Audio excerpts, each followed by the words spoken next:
जय श्री कृष्णा। राधे राधे। नमस्कार दोस्तों, स्वागत है आप सभी का हमारे YouTube चैनल पर। प्रिय भक्तगणों, आज मैं आप सभी को ज्वाला माता और वैष्णो माता की कथा सुनाने जा रही हूँ। जो भी इनकी कथा को मन लगाकर श्रवण करता है उसे मिलती है मनोवांछित फल की प्राप्ति। कथा को पूरा जरूर सुनिएगा। अगर अच्छी लगे तो आगे अपनों को भी शेयर कीजिएगा। माता रानी की कृपा आप पर, आपके परिवार पर सदा बनी रहे। प्रेम से बोलिए ज्वाला माता की जय, वैष्णो माता की जय। तो आइए मैं आप सभी को पहले सुनाऊंगी ज्वाला माता की कथा और उसके बाद सुनेंगे वैष्णो माता की कथा। भक्तगणों, अब ज्वाला माता का ध्यान लगाइए, हाथों को जोड़िए और कथा का श्रवण करिए। प्यारे भक्तों, आप माता सती के बारे में तो जानते ही होंगे। माता सती प्रजापति दक्ष की पुत्री थी। माता सती ने अपने पिता प्रजापति दक्ष के विरुद्ध जाकर भगवान शिव से विवाह किया था।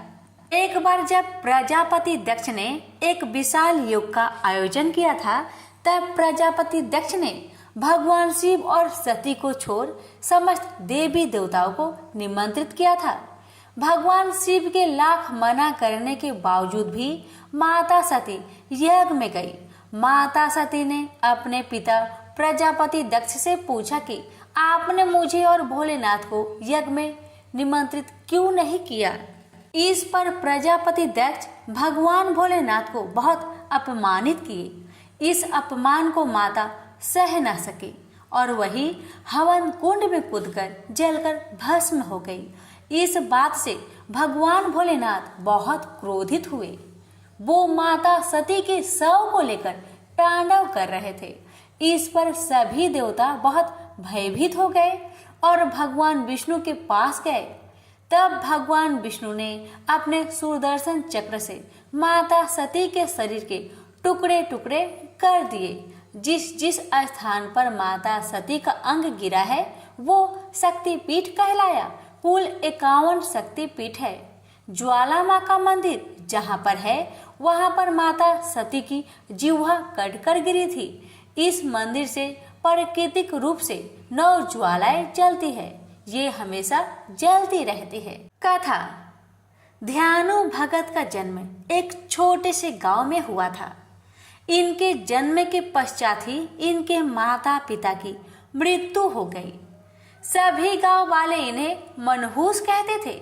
कोई भी बच्चा इनके साथ नहीं खेलता था। ध्यानु भगत का लालन पालन मंदिर के एक पुजारी ने किया। एक दिन वह रोते रोते पुजारी के पास पहुंचे तो पुजारी ने कारण पूछा तो उन्होंने बताया कि सभी लोग उन्हें मनहूस कहते हैं। पुजारी ने कहा कि हे बेटा, इस संसार में जिसका कोई नहीं होता उसकी ये माता होती है, ये जगत जननी है। यह सुनकर ध्यानु भगत बहुत प्रेम से माता की पूजा तथा आरती करने लगे। एक दिन ध्यानु भगत पूजा कर ही रहे थे, तभी ज्वाला माँ प्रकट हुई। उन्होंने ध्यानु भगत को अपनी गोद में बैठा लिया और कहा कि ध्यानु, आज के बाद तुम सभी के दुखों को नष्ट करोगे। कोई भी मनुष्य तुम्हारे पास दुखी मन से आए तो एक बड़ा प्रेम से भरा जयकारा लगाना, उसका दुख दूर हो जाएगा। ध्यानु भगत ऐसा ही करते। जो भी अपना दुख ध्यानु के पास लेकर आता वह उनके पास से खुशी खुशी जाता था। धीरे धीरे ध्यानु काफी प्रसिद्ध हो गए।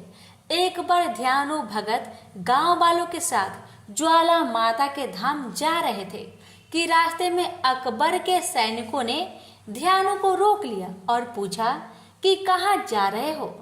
तो ध्यानु ने कहा कि हम सभी ज्वाला माता के दर्शन को जा रहे हैं।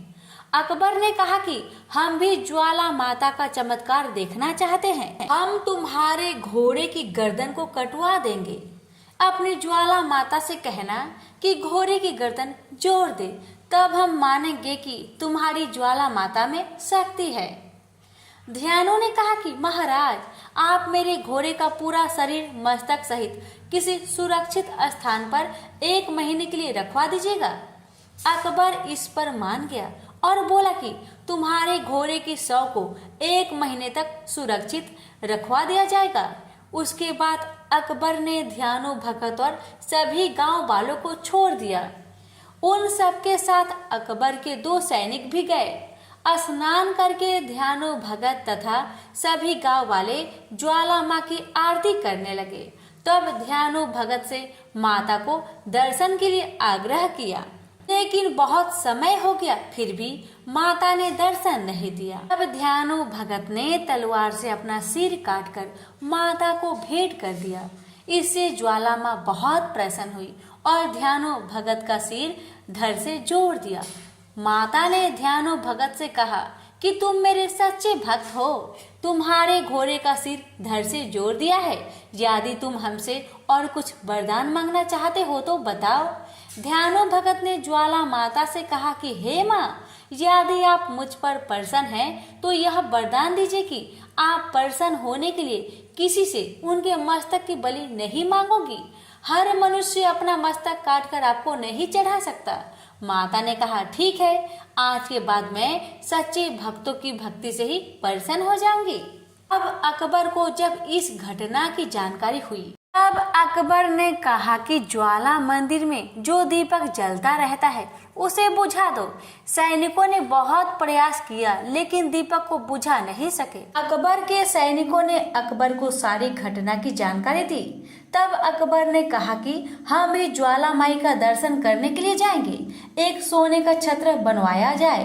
अकबर एक सोने का छत्र लेकर अपने सैनिकों के साथ माता के दरबार पर गया।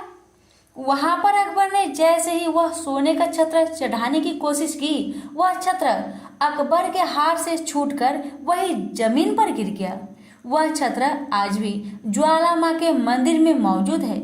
माँ ने अकबर का छत्र इसलिए स्वीकार नहीं किया क्योंकि उसके मन में धन दौलत तथा स्वयं के प्रति घमंड था। इसलिए माता ने अकबर के छत्र को स्वीकार नहीं किया।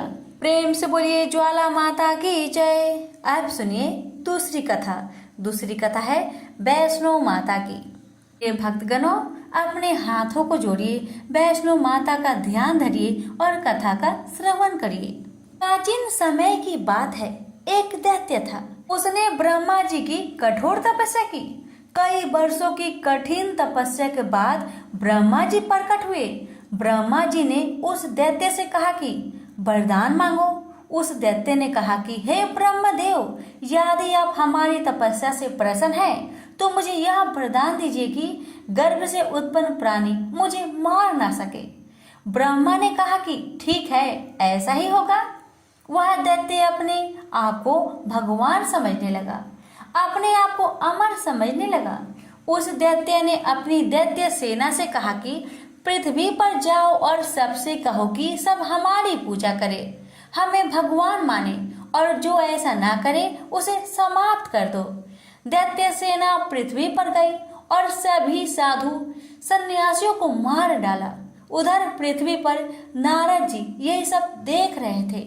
वो शीघ्र ही भगवान विष्णु के पास गए। सारी कहानी नारद जी ने विष्णु जी को बताया।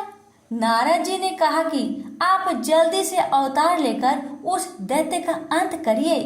भगवान विष्णु बोले कि हे देव ऋषि नारद, इस बार हम नहीं बल्कि महालक्ष्मी, महासरस्वती एवं पार्वती की शक्तियां अवतार लेगी।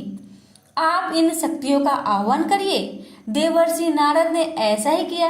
तीनों देवियों के तेज पुंज से एक महाशक्ति प्रकट हुई।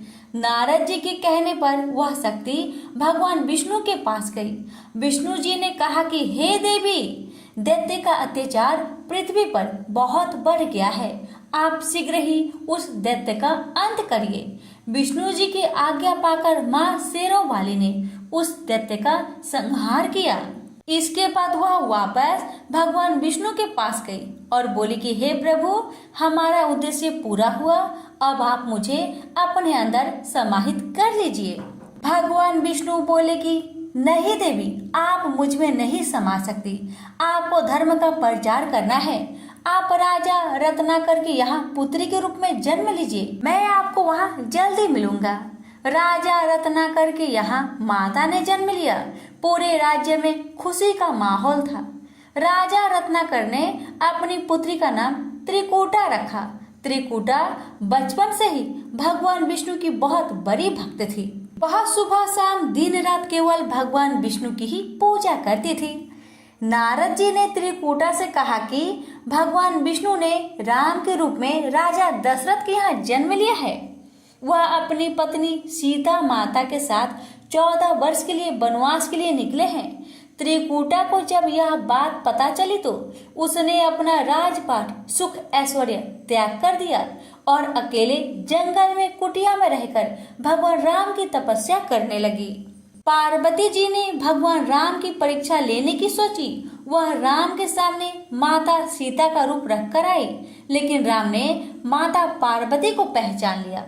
राम ने पार्वती के सामने हाथ जोड़ लिया। राम ने लक्ष्मण से कहा, हे लक्ष्मण, माता पार्वती आई है, इन्हें प्रणाम करो। माता पार्वती अपने असली रूप में आ गई। पार्वती जी ने भगवान राम से कहा कि त्रिकूटा आपकी तपस्या कर रही है, आप उसे शीघ्र ही दर्शन दीजिए। भगवान राम ने कहा कि जो आज्ञा माता, मैं त्रिकूटा को दर्शन अवश्य दूंगा। राम हनुमान के साथ त्रिकूटा के पास गए। त्रिकूटा ने भगवान राम से कहा कि हे राम, मैं आपको पति के रूप में पाना चाहती हूँ। राम ने त्रिकूटा से कहा कि देवी, इस जन्म में मैं तो किसी का हो चुका हूँ, इस जन्म में ऐसा संभव नहीं है। भगवान राम ने कहा कि लंका से लौटते समय मैं आपके पास जरूर आऊंगा। यदि आपने मुझे पहचान लिया तो मैं आपकी इच्छा अवश्य पूरी करूंगा, तब तक आप मेरी प्रतीक्षा करना। त्रिकूटा ने कहा, ठीक है भगवान, मैं आपकी प्रतीक्षा करूंगी। यह कहकर भगवान राम वहां से चले गए। जब भगवान राम रावण का वध करके अपनी पुष्पक विमान से लौट रहे थे कि अचानक रास्ते में ही राम का विमान रुक गया। माता सीता ने भगवान राम से कहा कि ऐसी कौन सी शक्ति है जिसने आपके विमान को रोक दिया। राम ने सीता से कहा कि ये भक्ति की शक्ति है। मैंने अपने एक भक्त को दर्शन देने का वचन दिया है। यह कहकर राम हनुमान के साथ वेश बदलकर त्रिकूटा के पास गए, लेकिन त्रिकूटा उस भेष में भगवान राम को नहीं पहचान पाई, इसलिए त्रिकूटा भगवान राम की प्रतीक्षा में फेल हो गई। त्रिकूटा ने राम से कहा कि मैं आपके बिना कैसे जीऊंगी। राम ने कहा कि हे देवी, तुम्हारा अवतार धर्म की रक्षा तथा पापियों का संहार करने के लिए हुआ है। मैं कलयुग में कल्कि अवतार लूंगा, फिर मैं तुम्हारी इच्छा अवश्य पूरी करूंगा। अभी तुम हिमालय के समीप जम्मू कटरा के पास जाओ। वहां पर महाकाली, महालक्ष्मी और महासरस्वती विराजमान है। वहां पर तुम भी जाकर निवास करो। आज से तुम वैष्णव देवी नाम से जानी जाएगी। भगवान राम की आज्ञा पाकर त्रिकूटा हिमालय के त्रिकुट पर्वत पर जाकर निवास करने लगी। प्रेम से बोलिए वैष्णो मैया की जय।